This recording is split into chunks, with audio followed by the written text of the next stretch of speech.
Siren तो daily आते थे और कई बार डायरेक्ट हिट भी लगते थे और खासकर हमारे इंस्टीट्यूट में भी एक डायरेक्ट हिट हुआ है। हमारी यूनिवर्सिटी के पास हाईटेक पार्क में भी 2 मिसाइल गिरा था, तो उसके बाद वी डिसाइडेड कि we should come back to India. The embassies, the government and the Indian Air Force did a fantastic job of coming together and making sure the students get back safely and not just the students but Indian nationals. Due to Indian government, I am really thankful to all of the Indian government and Indian embassy members in Egypt and Israel.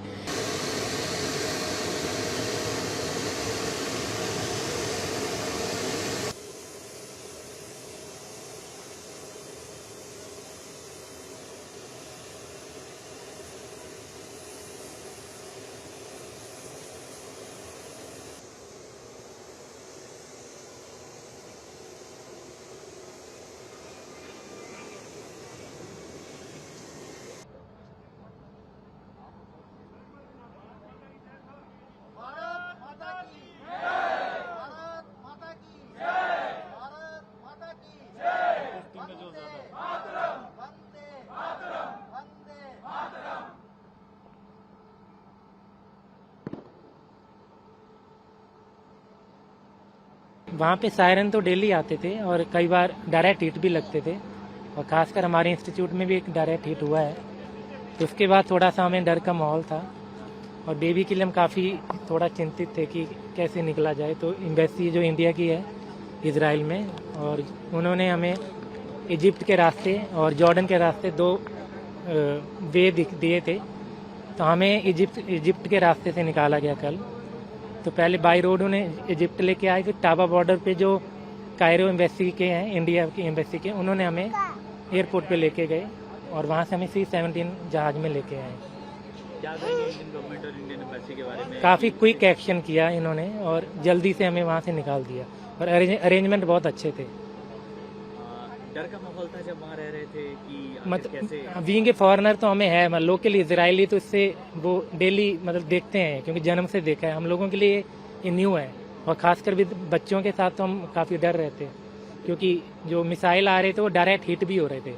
ये Hamas की तरह नहीं थे, Iran वाले missile ballistic missile थे। तो इनकी जो पावर है वो काफ़ी ज़्यादा है। तो अगर आप बंकर में भी हो तो बंकर भी डायरेक्ट हिट होगा तो वो डैमेज करेगा। तो ये है। तो बाकी कंट्रीज के भी लोग आपके इंस्टीट्यूट में होंगे क्या? हाँ, बाकी कंट्रीज में किया है, जैसे चाइना ने भी इजिप्ट के रास्ते लेके आए हैं और जो यूरोप वाले हैं उन्होंने भी शुरू किया है अभी, और ऐसे करके जा रहे हैं। काफ़ी इंडिया का काफ़ी क्विक था इंडिया का, क्योंकि इंडिया ने तो एक्चुअली पूरा अरेंजमेंट खुद ही किया। जैसे चाइना वालों ने ये किया था कि वो बॉर्डर पे ले जाएंगे लेकिन आपको फ्लाइट खुद अरेंज करनी पड़ेगी। तो इंडिया का अरेंजमेंट काफ़ी क्विक था इस मामले में और ऑल द वे मतलब एम्बेसी के लोग हमारे साथ ही थे। बेरशेवा थोड़े से दिन से पहले तो काम एंड क्वाइट ही था, बट अभी मैंने न्यूज़ सुनी है कि वहाँ पे फिर से मिसाइल अटैक हुआ है। एंड सरोका हॉस्पिटल एंड हमारी यूनिवर्सिटी के पास हाईटेक पार्क में भी 2 मिसाइल गिरा था, तो उसके बाद वी डिसाइडेड कि we should come back to India. So it was like mixed type of feelings कि मे बी सिचुएशन ठीक भी हो सकती है और मे बी सिचुएशन और वर्स भी हो सकती है। तो क्या इंडियन एम्बेसी ने आप लोगों से कांटेक्ट किया या फिर आप लोगों ने खुद किया, और कैसे आगे पूरा प्रोसीजर रहा, और क्या कहना चाहेंगे इंडियन एम्बेसी के बारे में? I think they have done a well appreciated job, like इतने शॉर्ट टाइम में like हमें इजिप्ट से इवैक्यूएट किया गया और सब प्रोसेस पूरा फास्ट स्पीड पे प्रोसेस हुआ कि जल्दी से जल्दी बिना किसी डर के सब बच्चों को वहाँ से निकाला जाए। एंड फर्स्ट फ्लाइट में जैसे फैमिलीज वगैरह को प्रायोरिटी दी गई जिनके छोटे बच्चे थे, तो I think they have done a fantastic job. I'm doing my PhD in data science and cybersecurity at Ben Gurion University in Beersheba in Israel. And essentially the evacuation happened really smoothly thanks to the Government of India's initiatives, the embassy's initiatives, the Embassy of Tel Aviv. They coordinated with the embassy on the Egyptian side as well. That's how we came through. We evacuated through Egypt. And the governments of both Israel and Egypt also provided a lot of support to the students to make the whole process smooth. And it was a very well planned evacuation, and we are really grateful to our fine officers of the Indian Air Force as well for evacuating us through C-17 Globemaster. There were a lot of last minute let's say changes to the situation in the Middle East, And in spite of all these changes, the embassies, the government, and the Indian Air Force did a fantastic job of coming together and making sure the students get back safely, and not just the students, but Indian nationals get back safely to their mother nation. So, what was the situation at that time when you left Israel? So, by the time we had left, 2 missile impacts had already hit, let's say, civilian installations in Beersheba. And a lot of impacts had happened in Tel Aviv as well. Not a lot, several impacts had happened in Tel Aviv. A missile had hit Soroka Hospital, and a missile had hit the high-tech park in Beersheba as well. Sustained damage, and we realized after landing today here that while we were en route, mid-flight, there was in fact another attack on Beersheba, which in fact caused a few casualties as well. So the situation is becoming intense, but I believe that we all hope for peace. That's what I would like to say. Aditi ji, आप वहाँ पर कौन सी city में रह रही थी और कैसी सिचुएशन जब आप वहाँ से निकले? मैं इज़राइल में, हम लोग, मेरे हस्बैंड, मेरी डॉटर और मैं बियरशेबा में रहते थे, जहाँ पे बियरशेबा में सरोका हॉस्पिटल पे जो अटैक हुआ था वो हमारे वहाँ से 200 मीटर दूरी पे था। तो जब अटैक हुआ था तब हमने सुना था, हम शेल्टर में थे, तो बूम की 2 बार साउंड आई थी, तो हमें लगा हमारी बिल्डिंग हो गई है, पर विदिन 1 मिनट हमको पता चला कि सरोका में हुआ है। तो हम सेफ थे और टिल 10 डेज तक हम वहीं थे, हम सेफ थे। और इंडियन एम्बेसी ने और इज़राइल में हमारी बहुत उन्होंने हेल्प की थी।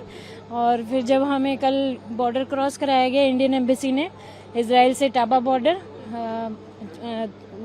इजिप्ट में एंट्री करने के लिए via Taba border, then we reached to airport and there we met with pilot, and they announced us that we go by C-17 aircraft, and yes, we are happy and we are safe here due to Indian government. I am really thankful to all of the Indian government and Indian embassy members in Egypt and Israel and here also for coordinating all this 2 days program. Thank you, thanks a lot. एक सवाल ये है कि Israel और भारत दोनों Yes. में क्या सबसे बढ़िया लगता है, क्या कहना चाहेंगे इसके बारे में? इज़राइल और भारत में मैं कंपैरिजन नहीं करना चाहूँगी, पर दोनों अपनी अपनी पोजीशन में बहुत बेस्ट हैं।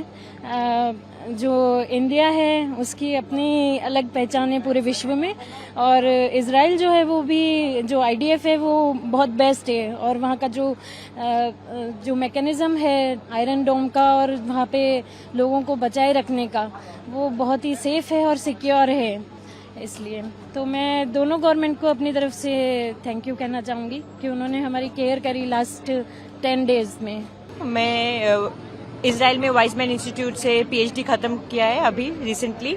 तो मम्मी पापा आए हुए थे मेरे ग्रेजुएशन सेरेमनी के लिए, तो आने के बाद उनको जब लौटना था यहाँ पे, 1 दिन पहले ये वॉर चालू हो गया और एयर स्पेस बंद हो गया, और डर का माहौल, जब तक शेल्टर में रहे थे तो सेफ फील कर रहे थे। पर एक सैटरडे को 13th नाइट को मेरे इंस्टीट्यूट में ही हिट हुआ एक मिसाइल, बहुत सारे लैब्स जल गए, पर जो लोग तभी भी बिल्डिंग में थे शेल्टर में वो लोग बच गए।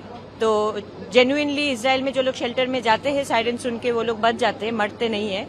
तो दैट इज समथिंग जो बहुत बड़ा पॉजिटिव है।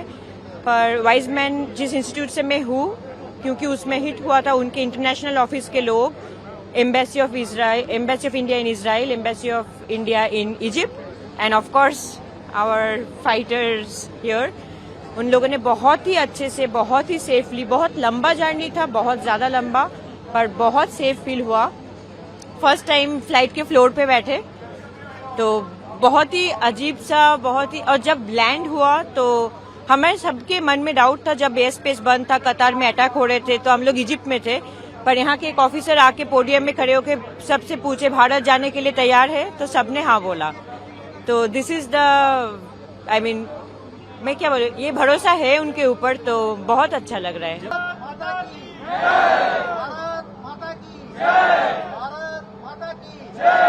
जो ज्यादा